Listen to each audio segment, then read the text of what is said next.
नमस्कार दोस्तों, स्वागत है आप सभी का। मेरा नाम है प्रेमपाल सिंह और आप जुड़ चुके हैं द्रोड़ा द विजन यूट्यूब चैनल से। हम डिस्कस कर रहे हैं जीएस और जीके का प्रैक्टिस सेट।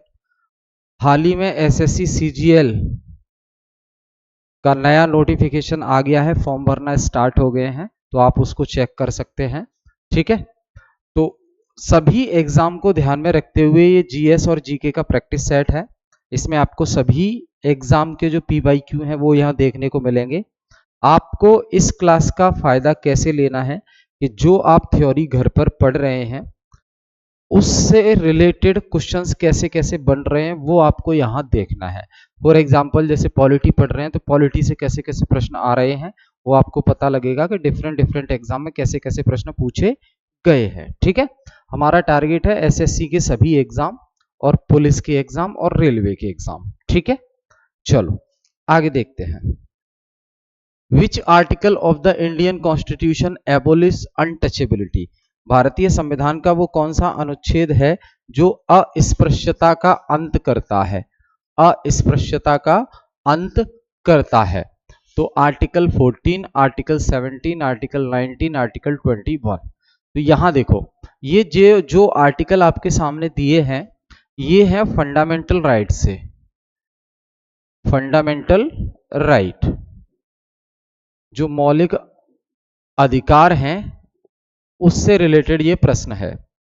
तो जो फंडामेंटल राइट है जो कि भारतीय संविधान का पार्ट 3 है, भारतीय संविधान का पार्ट 3 है, इससे रिलेटेड जो आर्टिकल्स हैं आपके 12 से लेकर 35 तक होते हैं। तो यहाँ पे आर्टिकल 14 जो है ये राइट टू इक्वलिटी है, यानी कि समानता का अधिकार। राइट टू इक्वलिटी यानी कि समानता का अधिकार। ठीक, आर्टिकल 17 है आपका जो आंसर है, जो क्वेश्चन पूछा है उसका आंसर, यानी कि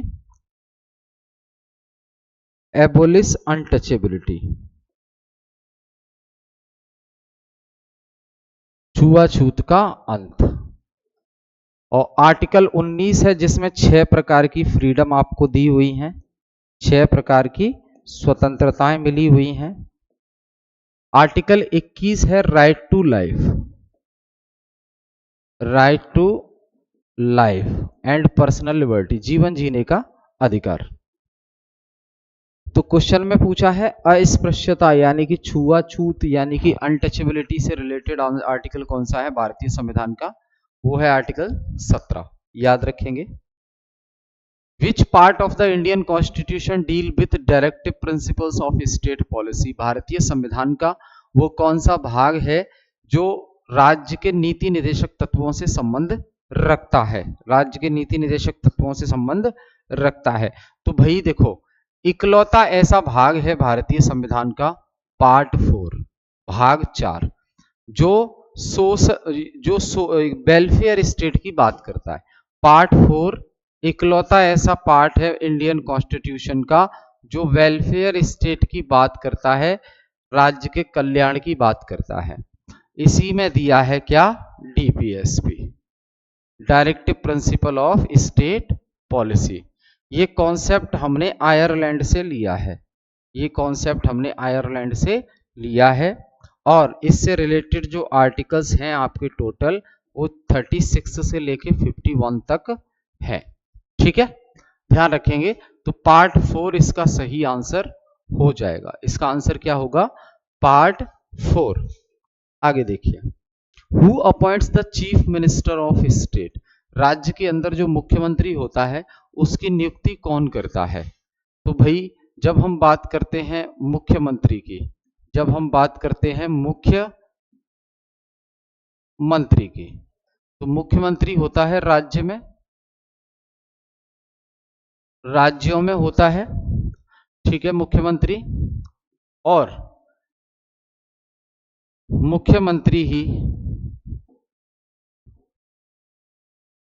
यूनियन टेरिटरी में भी होता है, यानी कि केंद्र शासित प्रदेश, केंद्र शासित प्रदेशों में भी होता है।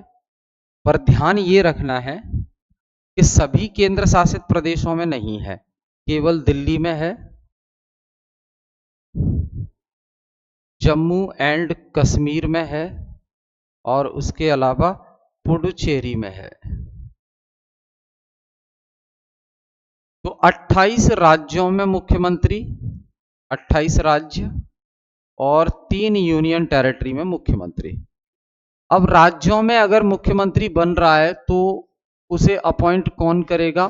तो राज्यों में अगर मुख्यमंत्री बन रहा है तो राज्य का राज्यपाल ही मुख्यमंत्री को अपॉइंट करेगा, नियुक्त करेगा। ठीक। यूनियन टेरिटरी की जब बात आती है तो यूनियन टेरिटरी में जो मुख्यमंत्री होते हैं उनकी नियुक्ति कौन करता है? उपराज्यपाल। कौन करेगा? उपराज्यपाल करेगा, यानी कि लेफ्टिनेंट गवर्नर, जिसे आप एलजी बोलते हैं दिल्ली में। ठीक है, ये करेगा। तो गवर्नर फिलहाल सही आंसर हो जाएगा। और मुख्यमंत्री बनने के लिए कम से कम उम्र 25 साल होनी चाहिए। 25 साल से पहले मुख्यमंत्री नहीं बन सकते। ठीक है। और इसके अलावा विधानसभा का चुनाव जीतना, विधानसभा का सदस्य बनना जरूरी है, तभी मुख्यमंत्री बन सकते हैं। और अगर किसी राज्य में विधानसभा के साथ साथ विधान परिषद भी है तो मुख्यमंत्री के पास ऑप्शन आ जाता है कि वो अगर विधानसभा का चुनाव नहीं जीत पाया है तो जो अपर हाउस होता है स्टेट का, जिसे हम विधान परिषद कहते हैं, लेजिस्लेटिव काउंसिल, इसका भी चुनाव वो जीत कर मुख्यमंत्री की कुर्सी पर कंटिन्यू कर सकता है। ठीक है। आगे, which of the following is not a fundamental right? निम्नलिखित में से कौन सा एक फंडामेंटल राइट नहीं है? तो देखो भाई, जब फंडामेंटल राइट पार्ट 3 में जोड़े गए थे इंडियन कॉन्स्टिट्यूशन में, पार्ट 3 में है, तब इन फंडामेंटल राइट की संख्या टोटल 7 थी। लेकिन बाद में क्या हुआ? बाद में क्या हुआ? 74th, यहां ध्यान देंगे, बाद में क्या होता है? 44th नंबर का कॉन्स्टिट्यूशनल अमेंडमेंट होता है 1978 में। और इसके जरिए एक जो फंडामेंटल राइट है, जिसे हम कहते हैं राइट टू प्रॉपर्टी, यानी कि संपत्ति का अधिकार, तो राइट टू प्रॉपर्टी को खत्म कर दिया गया। अब राइट टू प्रॉपर्टी को फंडामेंटल राइट की कैटेगरी से हटाकर कहां पर भेज देते हैं? इसको भेज दिया जी हमने आर्टिकल 300 ए, नई जगह है इसकी। जब right to property fundamental right था तब इसका आर्टिकल था आर्टिकल 31। लेकिन अब ये फंडामेंटल राइट नहीं है, अब है ये क्या? Legal right. क्या है? Legal right. ठीक है। अब right to equality fundamental right है, राइट टू फ्रीडम भी फंडामेंटल राइट है, राइट टू कॉन्स्टिट्यूशनल रेमेडीज, ये भी आर्टिकल 32 फंडामेंटल राइट है ये। But right to property fundamental right नहीं है, पहले था अब नहीं है, तो ये याद रखना है आपको। The first amendment to the Indian constitution was made in which year? भारतीय संविधान में सबसे पहला अमेंडमेंट कब हुआ था? भारतीय संविधान में सबसे पहला अमेंडमेंट कब हुआ था? तो ये 1951 में हुआ था। फर्स्ट संवैधानिक कॉन्स्टिट्यूशनल संशोधन, पहला संविधान संशोधन कब हुआ? 1951 में। ठीक है, जमींदारी से संबंधित, याद रखेंगे इसको। कुल कितने अमेंडमेंट हो गए हैं भारतीय संविधान में? 106। कौन से? 106। अब आपके लिए प्रश्न है, आपके लिए प्रश्न है ये कि EWS, इकोनॉमिकली वीकर सेक्शन, आर्थिक रूप से कमजोर वर्ग के लोगों के लिए जो रिजर्वेशन की व्यवस्था है 10%, रिजर्वेशन की व्यवस्था है 10%, 10% रिजर्वेशन, तो ये जो EWS वाला है सब, ये भारतीय संविधान में किस अमेंडमेंट से जोड़ा गया है, उसका जवाब देना है आपको कमेंट में। ठीक। आगे, which body is responsible for conducting elections in India? Bharat में चुनाव करवाने के लिए कौन सी संस्था जिम्मेदार होती है? नीति आयोग तो चुनाव नहीं करवाता, ये हमें पता है। फाइनेंस कमीशन भी चुनाव नहीं करवाता, आर्टिकल 280, ये हमें पता है। और प्लानिंग कमीशन तो नहीं करवाता, क्योंकि प्लानिंग कमीशन की जगह ही नीति आयोग आया है 1 जनवरी 2015 से। ठीक, बचा क्या? Election commission. तो जो इलेक्शन कमीशन ऑफ इंडिया है, जिसे हम बोलते हैं भारत का निर्वाचन आयोग, क्या बोलेंगे? भारत का निर्वाचन आयोग, यही चुनाव करवाता है भारत में। ठीक, इलेक्शन कमीशन ऑफ इंडिया। अब देखिए, शुरुआत में ये जो इलेक्शन कमीशन ऑफ इंडिया है, ये सिंगल मेंबर बॉडी हुआ करता था, सिंगल मेंबर बॉडी, यानी कि इस संस्था को चलाने के लिए एक व्यक्ति होता था जिसे बोलते थे chief election commissioner, chief election commissioner, यानी कि मुख्य निर्वाचन आयुक्त। क्या बोलेंगे इसको? मुख्य निर्वाचन आयुक्त या मुख्य चुनाव आयुक्त। लेकिन फिर क्या हुआ, 1989 में 61वां संविधान संशोधन हुआ, 61वां संविधान संशोधन होता है। और 1989 में क्या हुआ, वोट देने की उम्र जो 21 साल हुआ करती थी, उसे कम करके 18 साल कर दिया गया। तो इलेक्शन कमीशन ऑफ इंडिया पर काम बढ़ गया, इलेक्शन कमीशन ऑफ इंडिया पर काम बढ़ गया। तो फिर इसमें इलेक्शन कमीशन ऑफ इंडिया में मुख्य निर्वाचन आयुक्त के साथ जो 2 चुनाव आयुक्त और आ गए। तो एक तो हो गया चीफ इलेक्शन कमिश्नर, और इसके साथ 2 इलेक्शन कमिश्नर। तो अब ये 1989 के बाद से बन गई है क्या? Multi member body. क्या बन गई है दोस्त? Multi member body. ध्यान रखेंगे इसको, ठीक है। आगे देखिए, the minimum age required to become the president of India. भारत का राष्ट्रपति बनने के लिए कितनी उम्र होनी चाहिए कम से कम? तो ये मैंने आपको कई बार बताया है, 35 साल। कितना? 35 साल। अब ये जो 35 साल की उम्र है, ये किस किस के लिए होती है? तो पहला, अगर प्रेसिडेंट बनना है भारत में तो भी उम्र 35 साल कम से कम होनी चाहिए। दूसरा, अगर वाइस प्रेसिडेंट बनना है भारत में, वाइस प्रेसिडेंट बनना है भारत में, तो भी उम्र दोस्त 35 ही होनी चाहिए। तीसरा, अगर किसी स्टेट के अंदर गवर्नर बनना है तो भी उम्र कितनी होनी चाहिए? 35 ही होनी चाहिए। ठीक, अगला प्रश्न, which of the following is not a feature of Indian federalism. निम्नलिखित में से कौन सी इंडियन फेडरलिज्म की फीचर नहीं है? तो पहले तो देख लीजिए आप,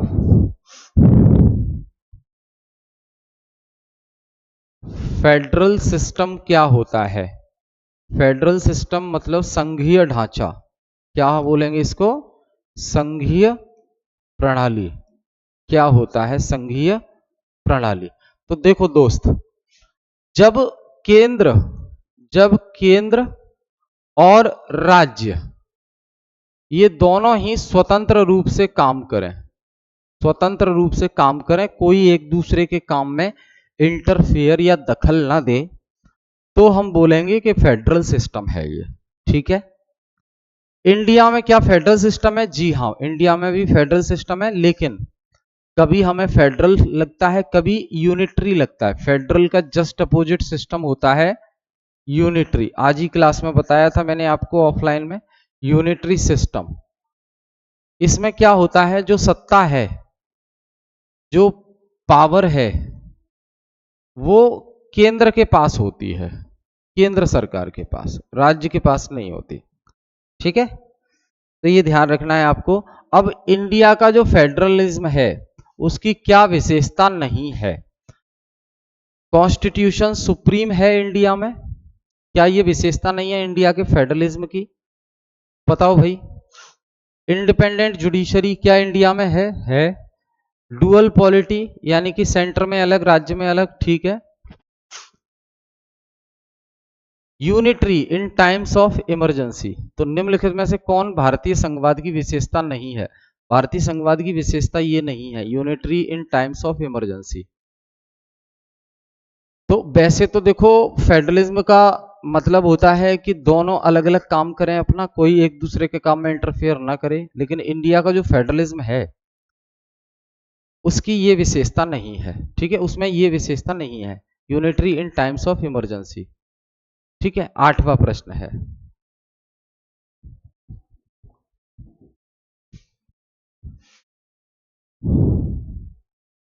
हु इज द, एक सेकंड रुकिए आप, थोड़ा कंफ्यूजन है। Which of the following is not a feature of Indian federalism, Bharat के संघवाद की क्या विशेषता नहीं है। तो भारत में जो संघवाद है उसमें कॉन्स्टिट्यूशन सुप्रीम है, जुडिशरी इंडिपेंडेंट है, डबल पॉलिटी है, ठीक है, unitary in times of emergency. यहां पे ध्यान रखना ये क्वेश्चन गलत है, क्योंकि देखो जब आपातकाल लगता है ना देश में, आर्टिकल 352 के जरिए जब नेशनल इमरजेंसी देश में लगती है तो सेंटर ही पावरफुल होता है, ठीक है। तो यहां ये गलत है, क्वेश्चन ही मिसप्रिंट है ये। आई होप इसका मीनिंग समझ गए होंगे। ये सभी सही हैं इंडिया के फेडरलिज्म के मामले में, क्योंकि इंडिया का जो फेडरलिज्म है उसमें हमें कभी कभी क्या दिखाई देता है, यूनिटरी भी दिखाई देता है। तो अगर यूनिटरी के लिए अलग देखें हम तो ये इंडिया में है, इंडिया में इसीलिए ना तो प्योर यूनिटरी है ना फेडरल है, यहां पे है क्वेजी फेडरल, अर्ध संघवाद। अर्ध संघवाद का मतलब है कभी तो फेडरल दिखाई देता है इंडिया में और कभी यूनिटरी दिखाई देता है। Who is the head of the state government in India, Bharat में राज्य का प्रमुख कौन होता है। भारत में राज्य का प्रमुख कौन होता है, तो भैया गवर्नर होता है।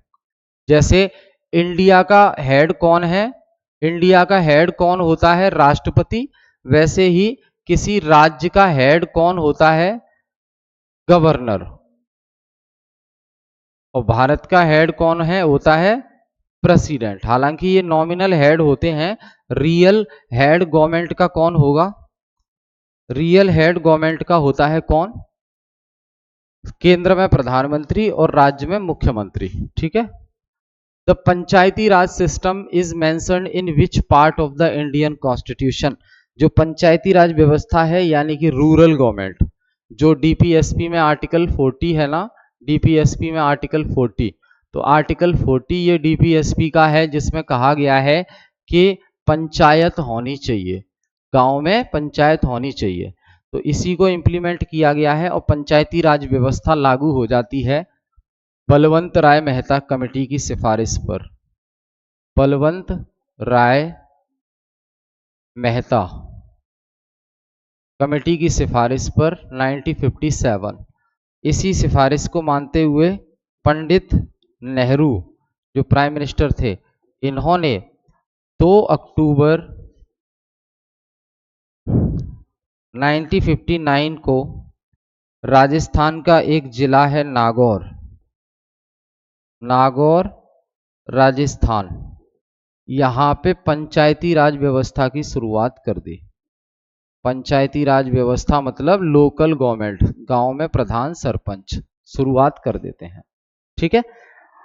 बाद में फिर क्या हुआ, 73वां संविधान संशोधन होता है, 73वां संशोधन किया जाता है संविधान में 1992 में, और पार्ट 9 में क्या जोड़ दिया जाता है, पंचायती राज व्यवस्था, ठीक है, ध्यान रखेंगे। Which is the highest plateau in the world, विश्व का सबसे ऊंचा पठार कौन सा है, विश्व का सबसे ऊंचा पठार कौन सा है।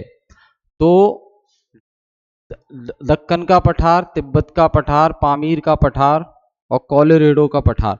तो भैया तिब्बतन प्लेटो, तिब्बतन प्लेटो, इसे रूफ ऑफ द वर्ल्ड कहा जाता है। क्या कहा जाता है तिब्बतन प्लेटो को, रूफ ऑफ द वर्ल्ड, विश्व की छत कहा जाता है, विश्व की छत कहा जाता है तिब्बतन प्लूटो को। किस नदी को बिहार का शोक कहा जाता है? तो भैया वो कोसी नदी है। कोसी नदी में बाढ़ बहुत आती है, जिसकी वजह से लोगों को नुकसान होता है, जिससे वो फिर दुखी हो जाते हैं। दुखी का मतलब शोक मनाते हैं फिर वो, इसीलिए उसे बिहार का शोक कहा जाता है कोसी नदी को। Which state is the largest producer of wheat in India? Bharat में गेहूं का सबसे बड़ा उत्पादक राज्य कौन सा है? भारत में गेहूं का सबसे बड़ा सबसे बड़ा उत्पादक राज्य कौन सा है?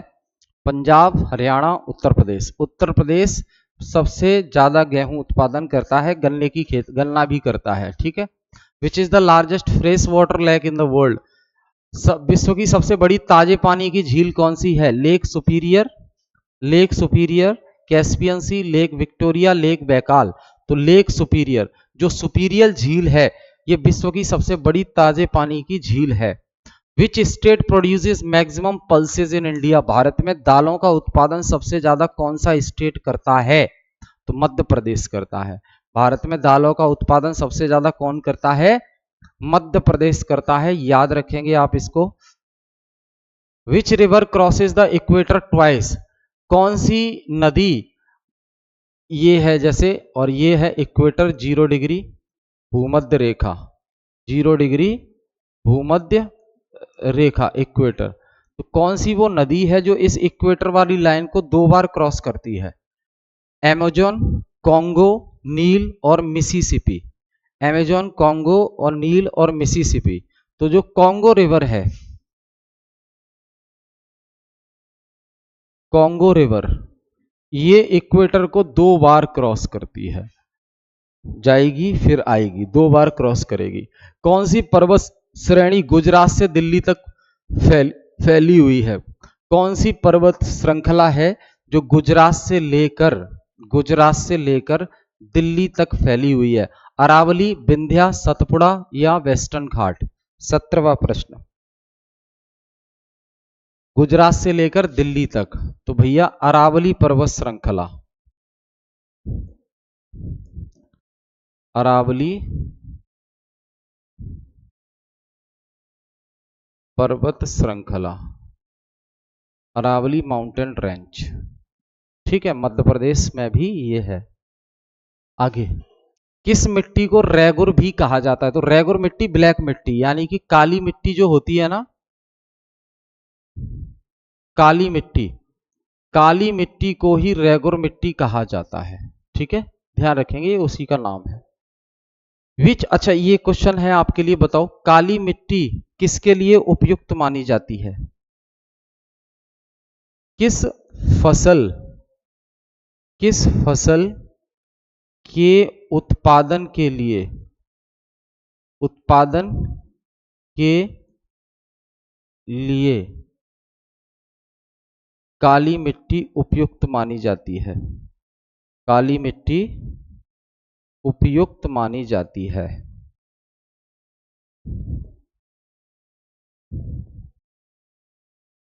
ये कमेंट करके आप बताइए।